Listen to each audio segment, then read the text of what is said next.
Jai Shri Ram. Lots of vocabulary. You need to know a hell of a lot of stuff. Okay. And for example, let us see. These are all random words that I have collected from various exercises.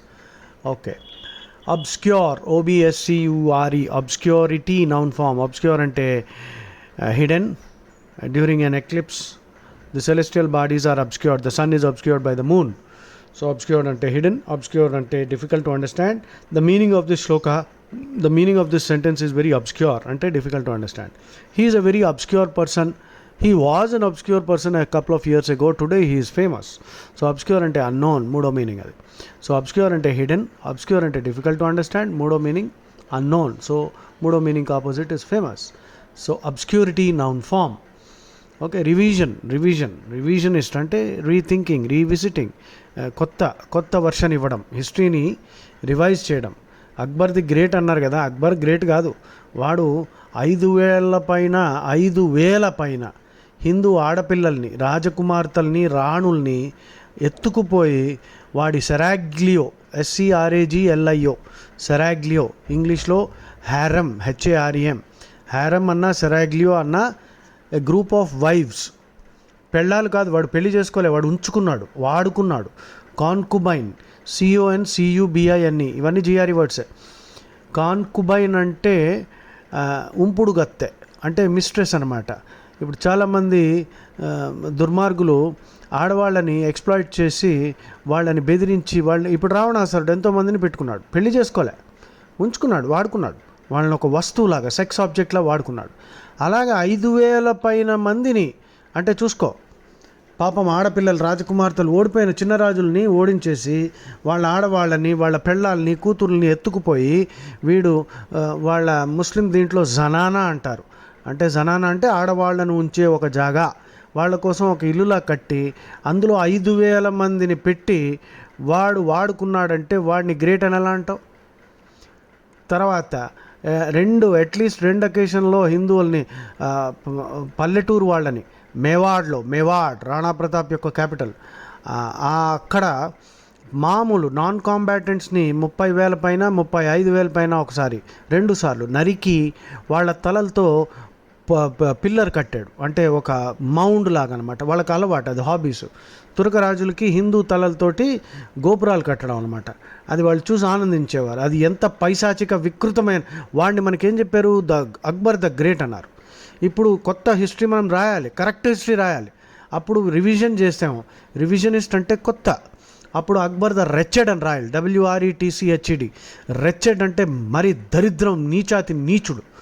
So మనకి Jodha Akbar cinema చూసేసి మనము అదెవరైతే అమితాబ్ బచ్చన్ కోడలు ఐశ్వర్యారాయ్, వీడు రితిక్ రోషన్, వాడు అందగాడు, వాడి body అలా ఉంటుంది, వాడిని చూసి మనం అక్బర్ కూడా ఇలా ఉంటాడేమో అని అనుకున్నాం. కానీ యాక్చువల్గా అక్బర్ డిస్క్రిప్షన్ హిస్టరీలో ఎలా ఉంది తెలుసా? యాక్చువల్ డిస్క్రిప్షన్ ఆఫ్ అక్బర్, చాలా పొట్టివాడు, 5'2", వంకర కాళ్ళు, బ్యాండీ లెగ్డ్, BANDY, బ్యాండీ అంటే బయటకు వంగుతాయి, రికెట్స్ వస్తే లోపలికి వంగిపోతాయి కాళ్ళు, వాడికి బ్యాండీ లెగ్డ్, బయటికి వంగుతాయి. ముఖమంతా పాక్ మార్క్స్, POCK, పాక్ అంటే మొక్క నిండా కన్నాలు, స్మాల్ పాక్స్ వచ్చినట్టుంది వాడికి. తర్వాత ముక్కు మీద మోల్, ఒక బఠానీ సైజ్ అంత ముక్కు మీద పిరిపిరికాయ, మోల్ అంటాం, పుట్టుకతో వస్తాయి మనకి మోల్స్, అది ముక్కు మీద ఉంది. బట్టతల, చప్పిటి ముక్కు. తర్వాత తాగుబోతు, గంజా. వీడు ఎంత అందగాడో నువ్వు ఊహించుకోవచ్చు నేను ఇచ్చిన డిస్క్రిప్షన్ని బట్టి. మనకేం చెప్పారమ్మా? అక్బర్ ద గ్రేట్ అన్నారు. ఇప్పుడు రివిజనిస్ట్ అంటే మొత్తం అసలు ఫ్యాక్ట్స్ అన్నీ తీసి వీడంత నీచుడు ఇంకోడు లేడు అని రాయగలితే that is a revisionist view of history. Okay, ఇంకా వర్డ్స్ చూద్దాము. చాలా వర్డ్స్ వస్తూ ఉంటాయి ఇలాగా. అన్హీడెడ్, హీడ్ అంటే ఫాలో ద అడ్వైస్. హీడ్, కుక్కల్ని ట్రైనింగ్ చేశాను నేను, కుక్కల్ని ట్రైన్ చేస్తూ ఉంటాను, నాకు అది హాబీ. హీడ్ అని ఫస్ట్ కమాండ్ నేర్పిస్తాను కుక్కలకి నేను, HEED. హీడ్ అంటే విను, ఫాలో. హీడ్ అంటే నోట్, విను. అన్హీడెడ్ అంటే విన్నారు కానీ పట్టించుకోవట్లే. అన్హీడెడ్ అంటే వింటున్నారు కానీ పట్టించుకోవట్లే. Heard or noticed but disregarded. My command, my request, my protest went unheeded, neglected. Okay, so unheeded చాలా ఇంపార్టెంట్ వర్డ్ ఇది. UNHEEDED. అన్హీడెడ్ అంటే disregarded, ignored, neglected, unnoticed, rejected, disobeyed. So opposite is heeded. Heeded అంటే వినడము, పాటించడము. Okay, so next ఇంకొన్ని చూద్దాము ఎక్సర్సైజెస్లో. డిప్లోర్, DEPLORE. డిప్లోర్ అంటే condemn very strongly. Deplore అంటే lament, మొత్తుకోవడం. To express very strong disapproval, condemn.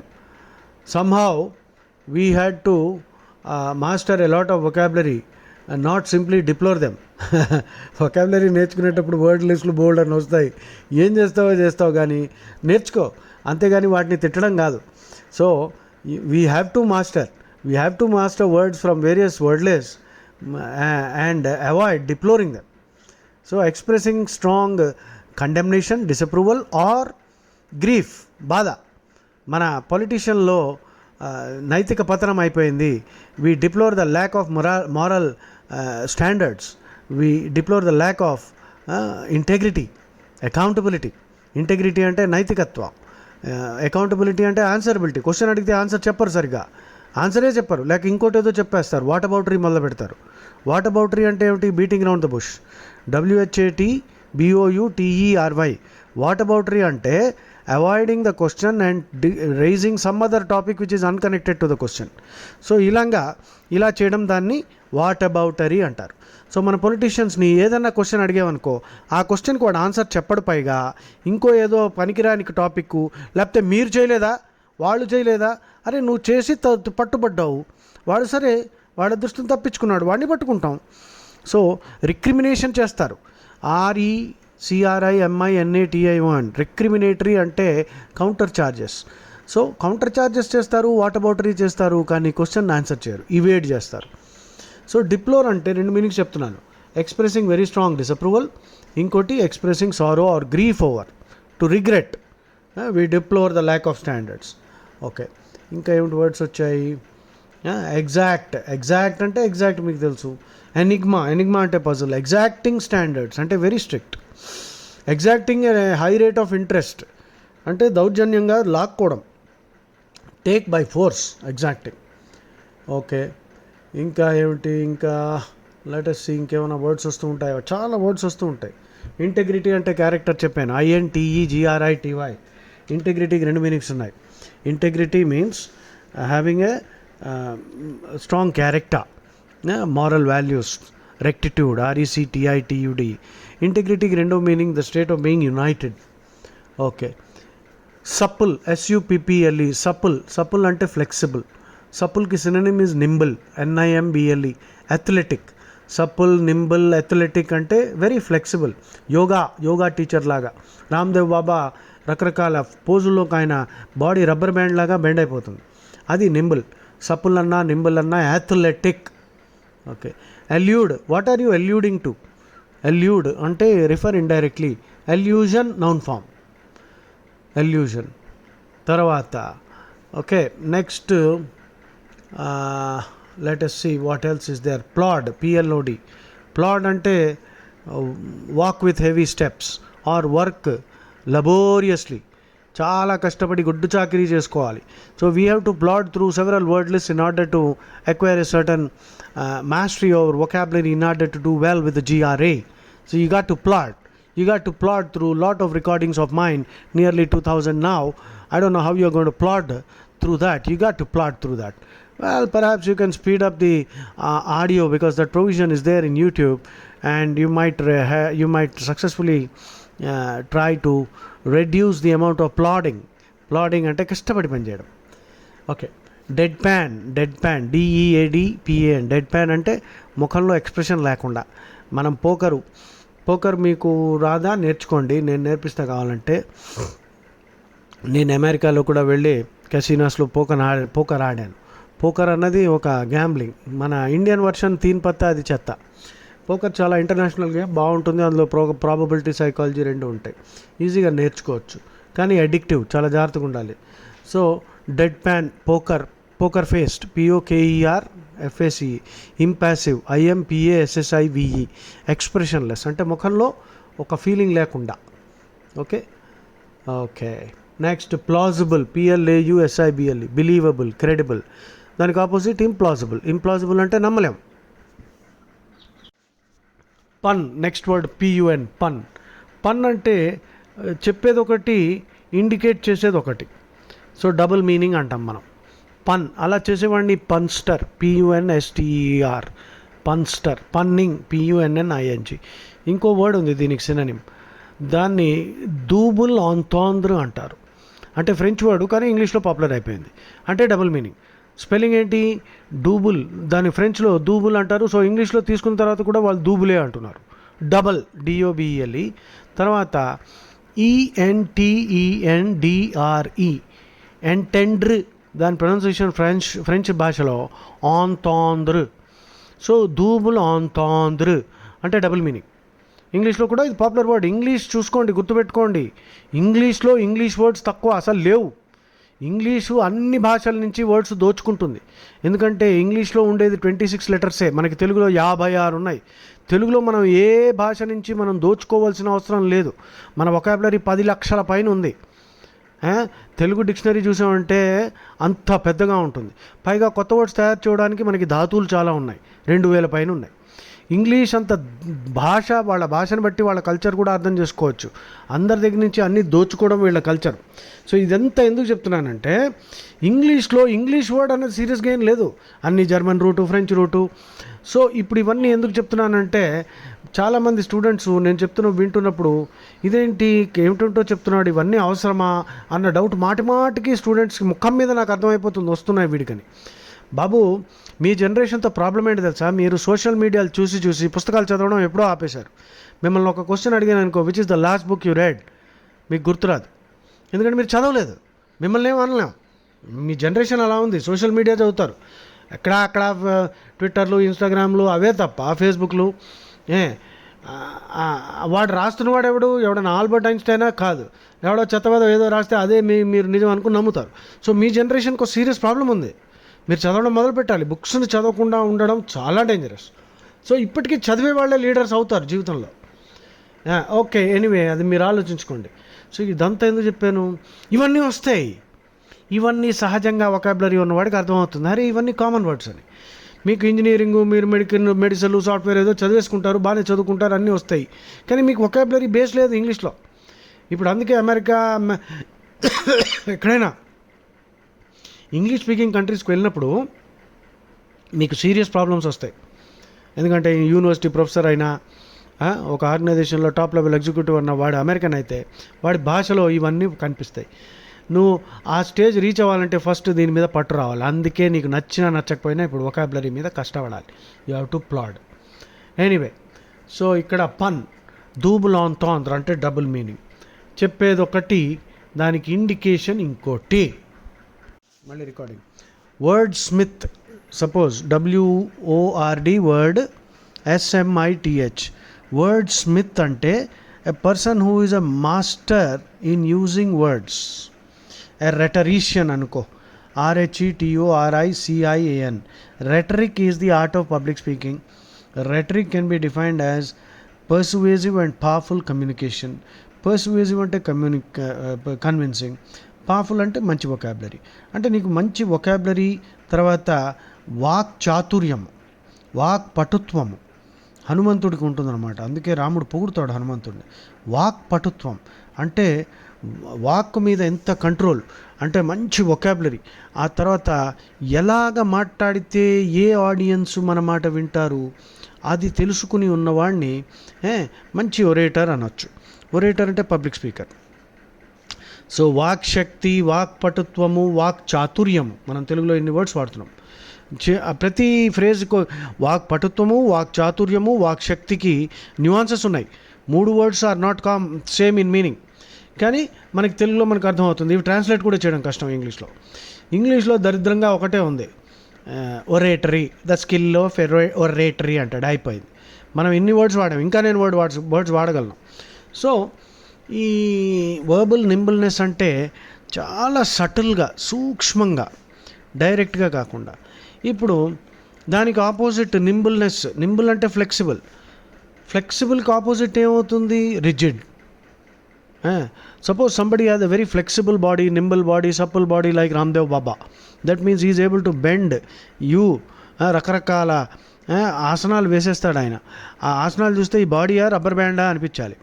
ఇంకోడు ఉన్నాడు బండ బాడీ అనమాట, మామూలు శవాసన తప్ప ఇంకేం రాదు వాడికి. శవాసన అంటే శవంలాగా నేల మీద పడుకుని పోమంటే పడుకుని పోతాడు వాడు. వాడిని ఇంకేమైనా చేయమను రాదు. ఎందుకు? బాడీ ఎలా ఉంది? Flabby, FLABBY, flaccid muscles, FLACCID. Flabby అంటే ఈ పిజ్జాలు బిర్యానీలు చెత్తంతా తిని ఇంత బాడీ పెంచి శరీరాలు, బండ శరీరాలు, టైర్లు, వాటిని అమెరికాలో లవ్ హ్యాండిల్స్ అంటారు. వాళ్ళ కొంచెం Americans have a terrific sense of humour. Mind ఒకటి గుర్తుపెట్టుకోండి, American sense of humour is very subtle. I have interacted for nearly 30 years or 40 years with Americans in the hotel industry. So they have a terrific sense of humor, and most of the time it is very subtle. And if you interact with them sufficiently, then you will begin to enjoy that subtlety, verbal nimbleness. Okay, మనం కూడా తెలుగు సినిమాల్లో మరి సటిల్గా ఉంటేనే humour బాగుంటుంది. చలో, so ఇప్పుడు ఇంత మనం డిస్కస్ చేసాము. Okay, so I hope you understood. Lots of words keep coming up. See, most of the time I do a lot of thinking aloud. Think aloud. Think aloud ante emti? Air your opinions without really analyzing them. Ante air whatever comes to your mind so that others in the room can hear, so that they too can understand how you're thinking, and perhaps they will be able to come up with some fresh insights. So please think aloud. Think aloud or thinking aloud means not spending time analyzing or deliberating on whatever you think about. Not deliberating on your thoughts, but simply saying whatever comes to mind. Blurt. BLURT. Blurt ante utter without thinking. Think aloud ante నీ మైండ్లో ఏమైనా వచ్చిందనుకో అది ఆలోచించకుండా బయటకు చెప్పేయడం. దానివల్ల లాభం ఏంటంటే మన చుట్టూ ఉన్నవాళ్ళు కూడా వింటారు. ఆహా, వీడు ఇలా ఆలోచిస్తున్నాడు, ఓకే ఇది బాగానే ఉందిరా, అలా ఉందిరా, ఇలా ఉందిరా, వాళ్ళు ఏమన్నా మనకు కంట్రిబ్యూట్ చేయొచ్చు. సో ఒక్కప్పుడు మీటింగ్లో థింక్ అలౌడ్ అన్నామంటే అందరూ మీరు నేను చెప్పేది కరెక్టా తప్ప ఇలాంటివన్నీ ఆలోచించకుండా ఏదన్నా ఆలోచిస్తే బయటకు చెప్పేయండి, వెంటనే చెప్పేయండి. సో మిమ్మల్ని ఏం అనం మేము. సో అలా దాన్ని బ్రెయిన్ స్టార్మింగ్ సెషన్స్లో, బ్రెయిన్ స్టార్మింగ్ అంటే idea generation exercise.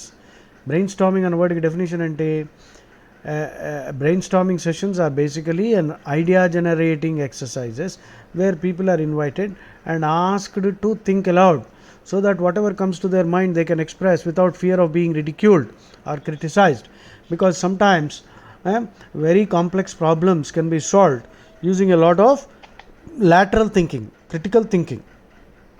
Lateral thinking is creative thinking. So a lot of critical thinking and lateral thinking kaliste thinking aloud చేస్తే బ్రెయిన్ స్టార్మింగ్ సెషన్స్లో బోల్డ్ అండ్ ఐడియాస్ వస్తాయి. కాంప్లెక్స్ ప్రాబ్లమ్స్ కూడా solve చేయడానికి మనకి ఒక మంచి tool, దాన్ని బ్రెయిన్ స్టార్మింగ్ సెషన్ అంటారు. ఏదైనా పెద్ద ప్రాబ్లం, కాంప్లెక్స్ ప్రాబ్లం ఉంటే అందరినీ పిలిచి మీరు ఏమనిపిస్తే అది చెప్పండి, తడుకోకండి, అలా చెప్తే దాన్ని బ్రెయిన్ స్టార్మింగ్ సెషన్ అంటారు. Snob, SNOB. స్నాబ్ అంటే a person who attaches too much importance to status. ఈ వర్డ్ వచ్చిందా? సరే, స్నాబరీ అంటే ఏమిటి మనం అర్థం చేసుకోవాలి. Americans are by nature snobbery. There is too much snobbery in American society. Indian society ఇంకా దారుణంగా ఉంది. స్నాబ్ అంటే SNOB. సింపుల్గా చెప్పాలంటే తెలుగులో స్టేటస్కి చాలా ఇంపార్టెన్స్ ఇవ్వడము, అన్నీ బ్రాండెడ్ కొనుక్కోవడము, నేను వేసుకునే బట్టలు బ్రాండెడ్, కళ్ళద్దాలు బ్రాండెడ్, హెయిర్ కట్ కూడా ఏదో ఆడో పిచ్చోడు ఉంటాడు వాడి దగ్గరికి పోవడము. సో అన్నీ బ్రాండెడ్ అనమాట. హెయిర్ కట్కి 2000 రూపాయలు ఖర్చు పెట్టడం. సో ఇలాగా బిహేవ్ చేసేవాళ్ళని ఎందుకు? టీవీలో ఆ షారుఖ్ ఖాన్ గారు ఏదో పర్ఫ్యూమ్ వాడతాడు, వీడు అదే కొనుక్కోవాలి. సబ్బు, ఎవరితో యాక్ట్రెస్ వస్తుందో సబ్బు రాసుకుంటే దాని స్కిన్ తల మెరిసిపోతుంది, అది కొనుక్కోవాలి. సో ఈ బట్టలు కూడా వాళ్ళు వేసుకోవాలి. సినిమా స్టార్లు, ఫిల్మ్ స్టార్లు, డబ్బున్న వాళ్ళు వేసుకునేవి మనం వేసుకోవాలి. మిగిలిన వాళ్ళని మనం వెక్కిరించాలి. లేటెస్ట్ సెల్ ఫోన్ కొనుక్కోవాలి. అందులో ఉండే 100 ఫంక్షన్లో ఒక ఫంక్షన్ నువ్వు వాడకపోయినా లేటెస్ట్ పట్టుకుని తిరగాలి. ఎందుకంటే నువ్వు చూపించుకోవాలి ఎందుకంటే నీలో సుపీరియారిటీ లేదు, నీకేమీ రాదు, నువ్వు దద్దమ్మవి. కాబట్టి నీకు లేని ఇంపార్టెన్స్ని నువ్వు మిగిలిన వస్తువుల్లో చూసుకోవడము, దిస్ ఎ సైకలాజికల్ డిజార్డర్. ఇది స్నాబరీ అన్నది సీరియస్ సైకలాజికల్ ప్రాబ్లం. సో తెలుగులో ఇప్పుడు చెప్పాను, ఇంగ్లీష్లో చెప్తున్నా. Snobs are people who attach too much importance to status. They imitate the fashion set by the rich and look down on others. Cultural snobbery అంటే మా culture మీకంటే సుపీరియర్. ఇప్పుడు whisky స్నాబ్స్ ఉంటారు. విస్కీ కొంతమంది తాగుతారు చూడండి, మేము ఈ బ్రాండ్ తాగుతాం, మేము ఆ బ్రాండ్ తాగుతాం అంటే మీకంటే మీరు చిల్లర బ్రాండ్ తాగుతారు. మూవీ స్నాబ్స్, మేము చూసే సినిమాలు చాలా మంచివి, మేము చూసే. బుక్ స్నాబ్స్, తర్వాత శారీ, ఆడవాళ్ళలో ఈ శారీలంతా చాలా ఖరీదైనవి, మీరు కట్టుకున్నవి చిల్లరవి. తర్వాత జ్యువెలరీ, మేము చాలా బ్రాండెడ్ జ్యువెలరీ వేసుకుంటాము. మేము కళ్ళద్దాలు, మా కళ్ళద్దాలు ఏంటి, లెన్స్ కార్టు, ఏవో పెద్ద పెద్ద బ్రాండ్లు. నేను కోటిలో అక్కడ పెద్ద మార్కెట్ ఉంది, ఏషియాలో బిగ్గెస్ట్ మార్కెట్ కోటిలో ఉంది. ఏది కళ్ళద్దాలకి, సిటీసీస్ కంప్యూటర్స్కి. సో అక్కడ 200 రూపాయలకే కళ్ళద్దాలు. అదే నువ్వు విజన్ ఎక్స్ప్రెస్, లెన్స్ కార్టు బ్రాండ్లు ఉన్నాయి, ఇంకా పెద్ద బ్రాండ్లు ఉన్నాయి. అక్కడ టచ్ చేసావనుకో ఆ 200-300 రూపాయల ఫ్రేము నీకు 20,000కి కూడా అమ్ముతాడు వాడు. అది నువ్వు వేసుకుని తిరగచ్చు. సో స్నాబ్స్ అలాంటివి కొనుక్కుంటారు, అన్నీ బ్రాండెడ్ అనమాట. దాన్ని స్నాబరీ అంటారు. ఓకే, నేను ఎప్పుడో డిసైడ్ చేశాను నా జీవితంలో, నేను I two was a snob at one time, because సినిమాల ఎఫెక్ట్, సోషల్ మీడియా ఎఫెక్ట్. అప్పుడు లేదులే మా చిన్నప్పుడు, కానీ సినిమాల ఎఫెక్ట్. సో నేను యాంటై స్నాబ్. నేను ఎగ్జాక్ట్గా అందరికంటే ఆపోజిట్గా చీపెస్ట్ అన్నీ కొనుక్కుంటా. అవి వేసుకున్న తర్వాత జనాలు అనుకుంటారు ఇదేదో కొత్త బ్రాండ్ అని. అరే నేనేరా అల్టిమేట్ బ్రాండ్. చీపెస్ట్ వేసుకున్నా అది హై బ్రాండ్ లాగా కనిపిస్తుంది, అది నా గొప్పతనం. I'm an anti snob. Okay, I hope now you are fully aware of the deepest meanings of the word snobbery. Food snobs ఉన్నారనుకోండి, హై ఎండ్ రెస్టారెంట్లకు వెళ్తారు. చిన్న రోడ్డు మీద ఏదైనా వాడు బండి మీద అమ్మితే తినరు. ఆ బండి మీద అమ్మేది వాడు పాపం మంచిగా తయారు చేస్తాడు. ఈ మ్లేచ్చుల దగ్గర, తుర్కోళ్ళ దగ్గర తినకండి, వాడు ఏం ఉమ్ములు పెడుతున్నాడో తెలియదు, అందుకని జాగ్రత్తగా ఉండండి. సో మిగిలిన మన హిందువులు అయితే బాగానే చేస్తారు. కానీ అదే దానికి 3,000 ఇచ్చి క్రెడిట్ కార్డ్తో పే చేయాలి. ఓకే, ఇది స్నాబరీ. సో రేర్కి extension is rarefied. Rarefied gas అంటే at higher levels of atmosphere oxygen is rarefied. అంటే మనం కొండలు ఎక్కినప్పుడు ఒకప్పుడు గాలి పీల్చుకోవడం, కేదార్నాథ్ మీరు వెళ్ళారనుకోండి, కేదార్నాథ్లో గాలి పీల్చుకోవడం కొంతమంది కష్టం, ఎందుకంటే ఆక్సిజన్ తక్కువ ఉంటుంది అక్కడ. సో రేరిఫైడ్ గ్యాస్ అంటే తక్కువ ఉంది. రేరిఫైడ్ ఇంట్రెస్ట్ అంటే వెరీ రిఫైన్డ్. రేరిఫైడ్ అంటే చాలా రేర్, అంతటా దొరకదు, చాలా rare. So rarefied is an interesting word. ఇంకేమైనా వర్డ్స్ ఉన్నాయా? Disdain, DISDAIN. డిస్డైన్ అంటే తిట్టడం, condemn. I disdain anything free అంటే look down upon. Disdain the free lunch, ఎవరన్నా ఏదన్నా ఫ్రీగా నాకు ఇస్తే నేను తీసుకోను, because I strongly believe that only ముష్టి వాళ్ళు ఫ్రీగా తీసుకుంటారు. నాకు ఏది ఫ్రీగా వద్దు, కొనుక్కోలేకపోతే అలాగే ఉంటాను, కానీ కొనుక్కునే డబ్బు ఇచ్చే తీసుకుంటా, ఏది ఫ్రీగా తీసుకోను. I disdain anything free. Disdain అంటే condemn or look down upon, express contempt. Okay, eclectic అన్న వర్డ్ ముందు వచ్చింది. ఇక్లెక్టిక్ అంటే selecting from a wide range. Hindu culture is an eclectic culture. ఆనో భద్ర క్రతువో జంతు విశ్వతః వేదం. Let noble thoughts come from everywhere. Eclectic అంటే willing to adapt ideas from everywhere. Selective, very broad minded, choosing from a wide range. Okay, so polemical, next word POLEMICAL. పోలెమికల్ statements అంటే controversial, అంటే కొట్లాటలకి దారి తీసేవి. పోలెమిక్స్ అంటే అది. క్రిస్టియానిటీలో వాళ్ళు ప్రీస్ట్లకి, పూజారులకి, వాళ్ళ పాస్టర్లకి కోర్సులు పెడతారు పోలెమిక్స్లో. అంటే POLEMICS అంటే ఎలాగ హిందూయిజంని తిట్టాలి, ఎలాగ వేరే మతాలని, ఇస్లాంని అటాక్ చేయాలి, అది పక్కా కోర్స్. అది వాళ్ళకి MS ఇన్ డివినిటీ అని ఉంటుంది, అందులో స్పెషలైజేషన్ కూడా ఉంటాయి. అందులో కోర్సు పోలెమిక్స్. మనకి పోలెమిక్స్ లేదు, కానీ శాస్త్రార్థ ఉండేది, స్క్రిప్చరల్ డిబేట్. అది ఇప్పుడు పూర్తిగా పోయింది. పైగా మనం హిందువులు మూర్ఖుల్లాగా అన్ని మతాలు ఒకటేనండి, సర్వధర్మ సమభావం, ఇట్లాంటి పిచ్చి మాటలు ఆడుతూ ఉంటారు. ఎందుకంటే సెక్యులరిజం అన్న దెయ్యం తలెక్కిపోయింది, నా తల మీద ఎక్కి కూర్చుంది. వాళ్ళకి మటుకు ఇస్లాంలో కూడా అవతల మతాలని ఎలాగ మనం అటాక్ చేయాలి, ఎలాగ క్వశ్చన్ చేయాలి, వాళ్ళని ఏ విధంగా మనం కించపరచవచ్చు, ఇవన్నీ నేర్పిస్తారు, పక్కా కోర్సులు అవి. మనకు అట్లాంటివి ఏం లేవు. అందరినీ మనం గౌరవించాలి, ఇట్లాంటివేవో చెప్తుంటారు. గౌరవించాలి, మనిషిని గౌరవించాలి, కానీ ఆలోచనలో తప్పుంటే పట్టగలగాలి. ఆ ధైర్యం రావాలి, ఆ తెలివితేటలు కూడా రావాలి. తిట్టక్కర్లేదు, క్వశ్చన్ చేయాలి, ఆ కోర్సు పెట్టాలి. అది మరి లేదు మనకి. సో కంటెన్షియస్ అంటే synonym for polemical. Eristical, ERISTICAL, eristical, polemical. Polemicist అంటే ఇప్పుడు ఉన్నాలాంటి వాడు, I consider myself an incorrigible polemicist. Incorrigible అంటే you cannot correct me. So that means ఏమిటి, నాకు అలవాటు అయిపోయింది. ఏదైనా ఉంటే నాకు అందులో లోపం కనిపించినట్టయితే నేను చాలా పొలైట్గా చెప్తాను, ఇది తప్పు, ఇది చేయకండి. మొన్న నా శిష్యుడు ఒకడు భాగవత సప్తాహాలు పెట్టాడు. నేను ఆయనకు చెప్పాను, వద్దు బాబు, భాగవత సప్తాహం, భాగవతం నిండా అశ్లీలం బాగా ఉంది, ఫస్ట్ భాగవతాన్ని మనం రిడాక్షన్ చేయాలి, రివైజ్ చేయాలి. అందులో గీతా ప్రెస్ పెద్ద పెద్ద పబ్లిషర్స్ కూడా మన పురాణాలని ఉన్నట్టుగా ప్రింట్ చేసి పడేశారు. అందులో ఈ మొఘలాయుల కాలంలో తర్వాత ఈ లెఫ్ట్ లీనింగ్ లిబరల్సు అంటే కమ్యూనిస్టులు వీళ్ళందరూ మన పురాణాలని చెడగొట్టి అందులో అశ్లీలము నింపారు. మనం తెలియకుండా వాటిని ప్రింట్ చేసుకుని చదువుకుంటున్నాం. పైగా ఏమన్నా అంటే ఇది కృష్ణలీల అండి అంటున్నాం. అంటే మన మూర్ఖత్వం పరాకాష్టానికి వెళ్ళిపోయింది అనమాట. సో అది పోలమిక్స్ అంటే, సపోజ్ నేను అన్నప్పుడు మాట చాలామంది కోపం వచ్చింది, ఇదేంటి ఈయన ఇలా అంటున్నాడని. నేను చెప్పాను, మీకంటే పెద్ద కృష్ణ భక్తుడిని నేను, కానీ నేను చెప్తున్న మాట అర్థం చేసుకోండి, ఇది ఆపండి. మీకు ధైర్యం ఉంటే రండి, మనం అందరం పైసలు కూడబెట్టుకుని మనం కొత్త భాగవతంని పబ్లిష్ చేద్దాం. అంతేగాని ఈ అశ్లీలంతో నిండి ఉన్న భాగవతం నేను చదవను. సో అంటే ఒక బుట్టలో కుళ్ళిపోయిన పళ్ళు ఉన్నాయనుకోండి, మంచి పళ్ళుని కుళ్ళిపోయిన పళ్ళు 2 ఉన్నాయనుకోండి, తీసి పారేయాలి కదా, లేకపోతే మిగిలిన పళ్ళు అన్నీ పుచ్చిపోతాయి, బుట్ట పాడైపోతుంది. సో ఇప్పుడు నేను అన్నీ చెప్పినవన్నీ పాలమిక్స్ అనమాట. పాలమిక్స్ అంటే అది చాలా ఇంపార్టెంట్ వర్డ్, ఫ్రీక్వెంట్గా వస్తుంది జిఆర్ఈలో. పాలమిక్స్, POLEMICS, ఎరిస్టికల్, ERISTICAL, కంటెన్షియస్, కాంట్రవర్షియల్ అంటే కొట్లాటకి, అంటే సహజంగా అది ఆర్గ్యుమెంట్కి దారితీస్తుంది అది. సో ఇంకా వర్డ్స్ ఏంటి, కాన్సోనెంట్ అంటే హార్మోనియస్, దానికి ఆపోజిట్ డిస్సోనెంట్ అంటే అపశృతి, off key or not in harmony, in conflict. Congenial atmosphere, friendly atmosphere. Congruent triangles, matching, similar. Incongruent, absurd, not matching.